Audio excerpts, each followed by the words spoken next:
واقعی پاکستان کا ایک عسکری شہر ہے جو صوبہ پنجاب کے شہر ٹیکسلا سے منسلک اور راولپنڈی اسلام آباد سے 30 کلومیٹر 19 میل شمال مغرب میں واقع ہے۔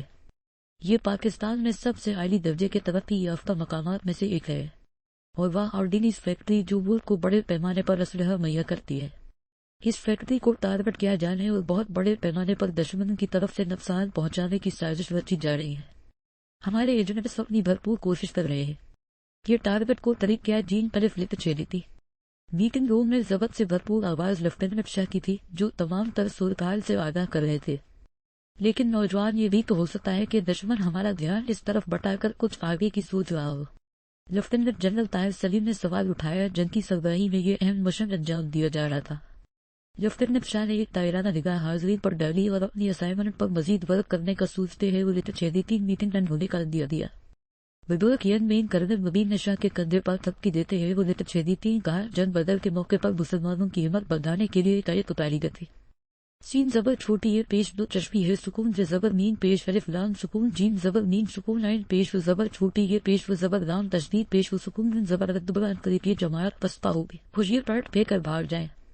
خود پر یقین رکھو پر خدا پر پہلے۔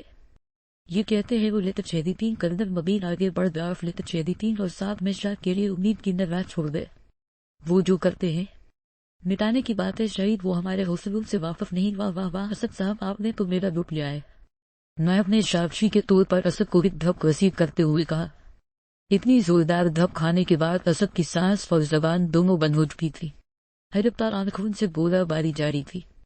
یار یہ اپنا مستقبل کا کیپٹن نظر نہیں رہا۔ نائب نے لیفٹیننٹ شاہ کی کیبنٹ میں غیر موجودگی کا نوٹس لیا۔ وہ ڈھونڈ رہا ہوگا ہمیں خوار کرنے کا وہ بشر۔ لیفٹیننٹ اسد شبیر نے ان پہ زاویے بناتے ہیں الٹ چھیڑی تین کہا۔ بٹالین اگلا دتا نے رنگ کو اپنی موجودگی کا احساس دلایا۔ بٹالین آپ کو یہ غرض فارو نہیں کافرے الف لت چھیڑی تین دے جب دو بڑے آفیسر آپس میں بات کر رہے ان کو درمیان میں رنٹر نہیں کرنا چاہیے۔ سوری سر اسد کے سخت لہجے میں سنا دل کو بجا لاتے ہوئے بٹالین اس پہ چہرے پر سجی شرارتی مسکان نہیں دیکھ سکا۔ اسد نے مزید آواز کو دباغدار بناتے ہوئے کہا آپ کو اس کی سخت سزا سنا جائے گی۔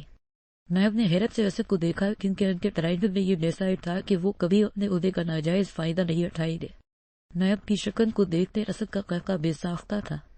بٹالین پریشان سا اپنے آفیسرز کے بدلتے لہجے دیکھ رہا تھا۔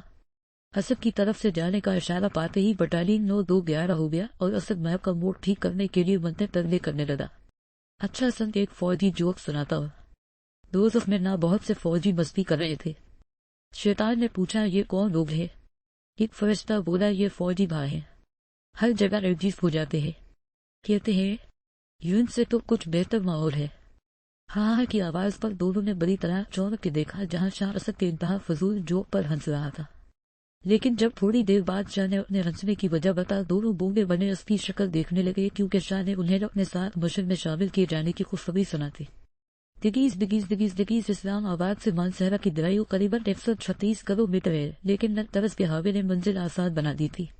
آنی فرنٹ سیٹ پر ہٹلر کے چھوٹے جانشین کو کمپنی دینے میں مصروف تھی اور وہ ان کو ہر جگہ کی اہمیت و خصوصیت کو اجاگر کرنے میں مصروف تھا ایک ماہر ٹورسٹ گائیڈ کی طرح، اور آنی بی بی ساکھ اپنی پین پیارا سے آگاہ کرنا مناسب سمجھتی تھی جبکہ بیا خیالوں میں ان صاحب کا خون پینے میں مصروف تھی۔ ویمپائر کی طرح اب خون پی رہی تھی یا اپنا خون جلا رہی تھی لیکن وہ اس لمحے کو کوس رہی تھی جو ہٹلر کو سبق سکھانے کے چکر میں اس سفر کو تیار ہوتی لیکن جلدی اس کی خواہش پوری ہونے والی تھی۔ دگیز یار تجھے کو ڈھنگ کی جگہ نہیں ملی اپنا مشن سٹارٹ کرنے کے لیے۔ اسد بار شاہ کے منتے ترلے کرنے کے بعد راضی ہو گیا تھا اس مشن میں شامل ہونے کے لیے جبکہ محب تھرا صدا کا شاہ کا شیدا اس کی ایک صدا پر لبیب کہنے والا۔ دراصل شاہ نے کرنل مبین سے سیکرٹ مشن کی اجازت لی تھی جس میں فی الحال وہ اپنی ٹرائنگل ٹیم کو لے کر چلنا چاہتا تھا اور اسی سلسلے میں ان لوگوں نے مانسہرہ روانہ ہونا تھا جبکہ اسد 3 سال مانسہرہ میں فرائض انجام دیتا رہا تھا۔ وہ وہاں کے علاقوں سے اچھی طرح واقفیت رکھتا بقول محب چلتا پھرتا گوگل میپ تھا۔ چاروں ناچار ان کو اپنے ٹیم لیڈر کو فالو کرنا تھا جو کہ کو اور نہیں 110 بولی اسد ہی تھا۔ ٹوٹ سکتا ہوں مگر جھکنا نہیں منظور۔ ہاں میں پاکستانی فوجی ہوں، مجھے اس بات کا ضرور